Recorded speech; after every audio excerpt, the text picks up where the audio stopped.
Welcome to Industry Insight, where we delve into the latest trends, challenges, and innovations shaping industries in Singapore and beyond.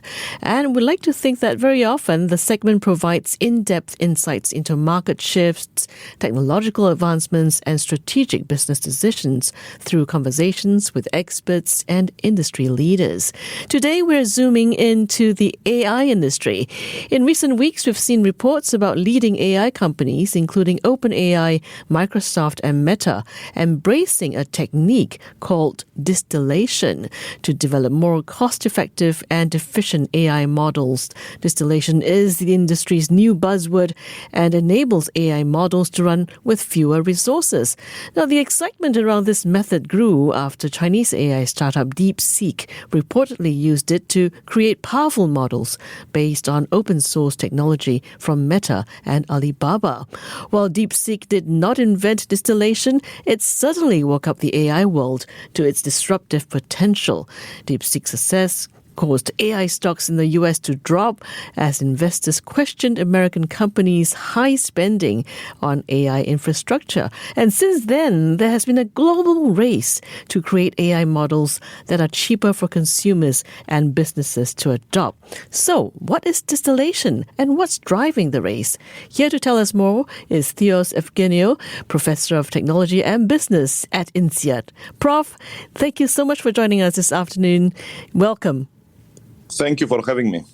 Now, it must be pretty early where you are in the Europe campus. Yes, but it's great. Nice way to start the day. Okay, I understand that you've been working on machine learning and AI for over 25 years. Your work focuses on areas ranging from AI innovations for business to responsible AI and AI regulations, as well as on new machine learning methods. So you're just the person we need to hear from. There's been so much buzz around this. I mean, the AI industry, the mindsets of companies, and how industry players are developing AI, they're all changing. So can you share your thoughts on what's really going on after the runway success of China's Deepseek? So, first of all, it's the most fascinating and crazy days I've ever seen in my life. And everybody I talk to says the same. I've been through the dot-com boom. That was crazy, but this is nothing like that. It's a lot more than this. The internet was big and hugely impactful, as we all know by now. AI is a lot more, because to begin with, it's also both online and offline, especially with robotics and robots coming into as a next wave sometime soon. Now, the same thing, what's very exciting about AI, in addition to the technological and scientific aspects of it, is not only the business implications, but also the social implications. And interestingly, also the political, because of the social also, but also the geopolitical implications, which is no surprise that President Trump talks about AI almost every other day. He mentioned AI in connection to rare earth kind of material in Ukraine, in the meeting with President Zelensky in the White House. He mentioned AI and energy and coal mines in Davos, the announcement of Stargate, the whole discussion about what's China doing in terms of open source AI and Deepseek and what that means about the investment in the US. So it's a very technological, scientific, business, social, and geopolitical topic, which is really fascinating. I've never seen any topic that touches so many different things than AI. Okay, but what exactly is distillation or AI distillation? Is it gaining a lot of attention in the academic circle as well? So the term distillation, I must say, I heard about it recently from the industry discussion, but the concept had different names and has been around for decades. In a nutshell, the idea, and there are many variations, but basically the idea is what one can think about, there is a teacher model and a student model, a little bit like humans, a teacher and a student. Okay. So in a sense, the student is distilling some knowledge from the teacher by interacting with the teacher. So this is actually called teacher-student model in machine learning and AI. And the whole idea is how can we transfer some knowledge, potentially not all of it, but maybe some restricted knowledge from one big model or from one model in general to another model. And we can do this, for example, by, let's say, asking questions, asking data, sending prompts to the big model or the model A, let's say, getting the answers from model A, and then trying to refine model B, your own model, refine it so that it gives as similar answers as possible. So basically, you want the student to agree, the student model, your model, to agree with the teacher model, let's say the big model, on the data for which you have answers from the teacher. It's like they both get exams and you want the student to give the same answers as the teacher, basically. That's the broad idea. Okay. But in terms of, businesses and industries, it certainly sounds like a game changer because for smaller companies or businesses that may not have the resources to run on large-scale AI systems, it is a big thing, isn't it? It's a very big thing, and simply because, not only because you can do a copy, let's say, or a proxy of one model using another one, but because you can also customize your model and, for example, create the best possible model for, let's say, the banking sector by distilling a more powerful model focusing on banking-related knowledge. Wow. So then you have a specialized model which works as powerfully as a big one, and also it's smaller because you don't need the whole knowledge. That's one kind of application which has multiple benefits. First of all, it's smaller, therefore it's cheaper, and it also consumes less energy and less compute power. Second, it's powerful because it was taught by a powerful teacher and a powerful model. And third is customized to your business. And you can also further customize it using all sorts of technologies that are available today. There are various names like retrieval, augmented generation, fine-tuning, prompt engineering, you name it. And therefore, you can build an economic, small computer, less energy hungry, customized model for your application based on a powerful model that has been trained with lots of resources. So you're saying that this AI distillation can be applied to many different sectors, such as banking, as you mentioned, and perhaps healthcare and automotive industries. Is that correct? Absolutely. And Wow.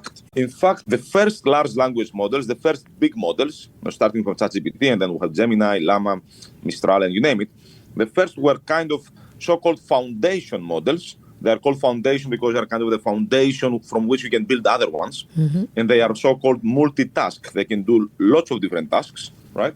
So these are the big foundation models. And because they are developed to do many, many tasks, they are very big, expensive, powerful, etc.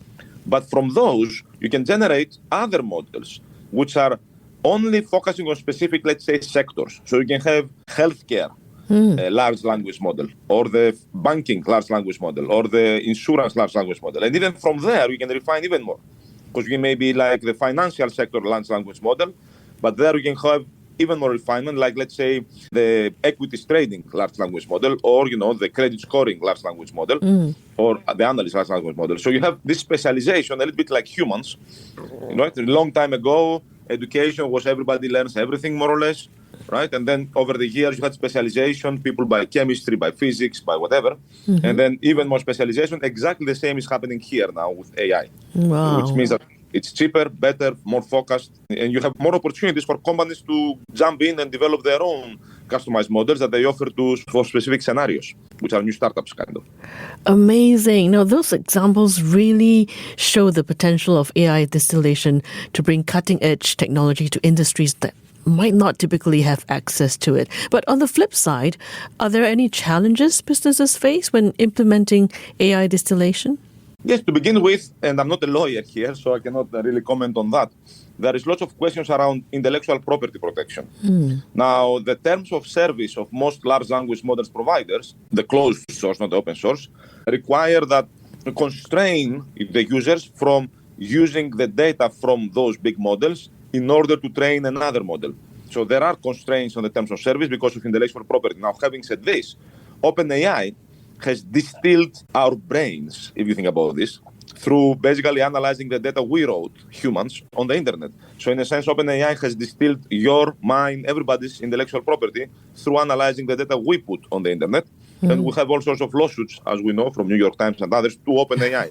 So in some sense, it's almost silly that OpenAI complains about distillation of their models, given they distilled everybody else's brains, which are models themselves. But having said this, I don't know the legal space. So that's a space that will require some care. On the other hand, there is another potential challenge, which is a technical challenge, which is if you train, effectively distillation means that we train a model based on the outputs of another model. Now, the outputs of the other model are not data generated by humans. They are data generated by a model trained on human data. So these are called synthetic data because they are not real data. So when you start training using synthetic data, you imagine the following. Let's say we have Gemini trained on human data, and then you have Model A trained on the output of Gemini, synthetic data. And then you have Model B trained on the output of Model A, and Model C on the output of Model B. As you do this, eventually you go further and further from reality. So you go to like synthetic data, which create all sorts of technical problems, including distance from the real world, potentially, but also technical challenges. Like one of them, for example, is called model collapse.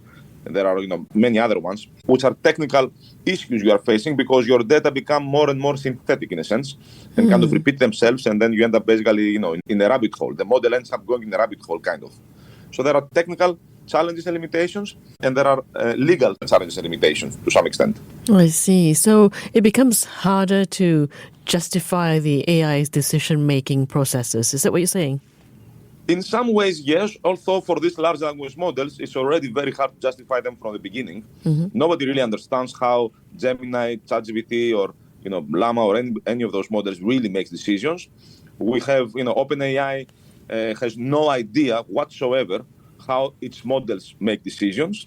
They think they know, but I don't think anybody knows. We can know some things, of course, but it's quite a black box in some ways, and that's part of the problem we're having in general, which is, if I might say, how do we control AI to make sure it behaves the way we want it to behave? We are far from controlling it well. Well, Prof, those are some significant hurdles. But as you mentioned, I think the payoff in terms of efficiency could be enormous. So looking ahead, how do you see AI distillation evolving in the next 5 to 10 years? So, in general, it's hard to predict what happens. But what we see, and by the way, as I mentioned, these are ideas which have been around for decades. Yes, now we become familiar with them, but have been around literally with decades. I mentioned multiple tasks. I've been working on multitask learning myself since the early 2000s, for example. So what we see happening here is, first of all, let's put this distillation discussion within the broader framework of synthetic data. And that's a huge space. I'll give you an example. You can use synthetic data to create virtual worlds, videos, text, whatever it is, in order to then train, for example, robots, how to behave in those virtual worlds. And for example, companies like Boston Dynamics have been doing this for a few years now. And Microsoft now came up with another technology like this like a few weeks ago. Muse, it's called. I don't remember what it stands for. And basically the idea is here is within the exciting part is not distillation. The exciting part is synthetic data. Distillation is a special version of that. Having said this, if we go and focus on distillation, we will see in generally, both with this distillation, both with synthetic data and real data, we will see continuously improved models, customized to your needs, increasingly smaller, and then definitely increasingly faster and cheaper to run, because going forward, the biggest constraint from the economics point of view, in some sense, is the compute power. I mean, the reason Stargate is 500 billion, I suspect that 500 billion is not in order to train the next model. It's mostly in order to serve the models for the economy in the US. And that requires compute power, which also requires energy. And that's partly why the energy is part of the technology stack these days. The technology stack never had energy in its thinking. Now energy is part of it. And so is rare material and the raw materials in general for the semiconductors, of course. So we'll see a boom of better, customized, smaller, faster to run, cheaper, but because of the scale of the use, overall the aggregate consumption of compute and energy will probably be massive because AI will be everywhere. It's a general purpose technology, much like intelligence. Our intelligence is general purpose technology, so it will be everywhere. Wow, that sounds like an exciting future. Before we wrap up, what advice would you give to businesses or professionals looking to get started with AI distillation? In general, they have to get started on their AI adoption journey and maturity, organizational maturity. This is so critical. They have to start now. Distillation is something they should use within their context of customizing AI for their business needs. And that's also part of their AI model strategy development and AI use case strategy development and general portfolio of use cases of AI's, let's say, projects. So they have to start as quickly as possible on their AI strategy, AI adoption, AI governance, and then within that context, that framework, identify where distillation makes sense and where it makes no sense. Well, we can keep talking for forever. This is a topic fascinating and huge. And that's why we spent lots of time on this at INSEAD. Just to mention there, we have like an amazing boom of demand for executive education. We are like really having waiting lists. This is very fascinating times for businesses, for science and technology, for society, and for the whole world. As I said, this is a geopolitical topic also. Fascinating indeed, Prof. Thank you so much for sharing your insights with us today. It's been a pleasure having you on the show. Thank you very much. It's been a pleasure. He is Theos Evgeniou, Professor of Technology and Business at INSEAD. To listen to more great interviews, download our podcasts at audio.sg or download the audio app. That's AWEDIO, audio at the App Store and Google Play.